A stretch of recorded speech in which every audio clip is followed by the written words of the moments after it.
গাধাদেরকে আমি তো বুঝাতে পারি নাই এর এত খবিস, এত খান্নাস। আর আমি কখনোই বলি নাই যে কাগজের টাকাটা হারাম। মিথ্যাচারে এরা যে পরিমাণ হাদিস জাল বানায়, এদের চেয়ে বড় জাল বানানো তোর কেউ নাই বাংলাদেশে।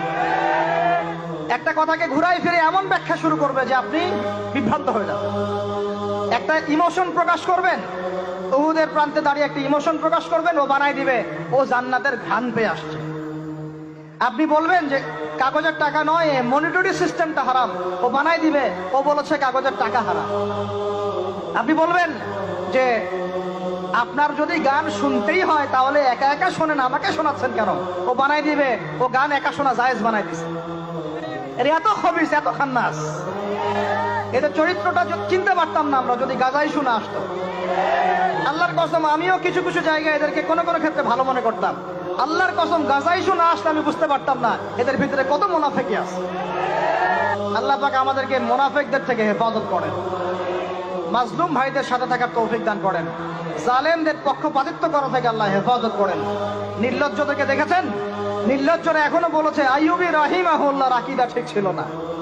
বলি নাউযুবিল্লাহ।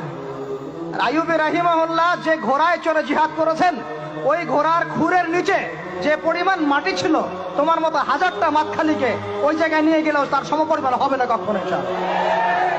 আইয়ুবী রাহিমাহুল্লাহ যে তরোয়াল দিয়ে যুদ্ধ করেছেন, ওর এক ফোঁটা রক্তের দাম তোমাকে বিক্রি করলে হবে না ইনশাআল্লাহ। তুমি তার আকীদা নিয়ে প্রশ্ন তোলো, নির্লজ্জ কোথাকার। একজন বলেছে ফিলিস্তিনিরা মাইর খাবে না কেন, ইহুদিদের সাথে থাকতে থাকতে নাকি ওদের মতোই হয়ে গেছে। নাউযুবিল্লাহ। আল্লাহ মাফ করেন, আল্লাহ হেফাজত করেন।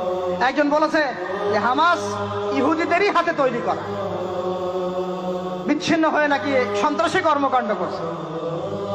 বলার ভাষা নাই, আমি বলতে বলতে ক্লান্ত হয়ে গেছি, আর বলতে চাই না। বলার আমার রুচিও করে না, আর ভাষাও দেয়। বাংলাদেশের হকপন্থী ওলামায়ে কেরামদের যে জামা আছে, কওমি ঘরানার ওলামায়ে কেরামদের যে হকপন্থী ওলামায়ে কেরামদের জামা আছে, প্রত্যেক বই, প্রত্যেক মেম্বার, প্রত্যেক আলোচনায় তারা আল আকসা ইস্যুটাকে জীবিত রাখবে ইনশাআল্লাহ। এটাকে আমরা জীবিত রাখবোই ইনশাআল্লাহ।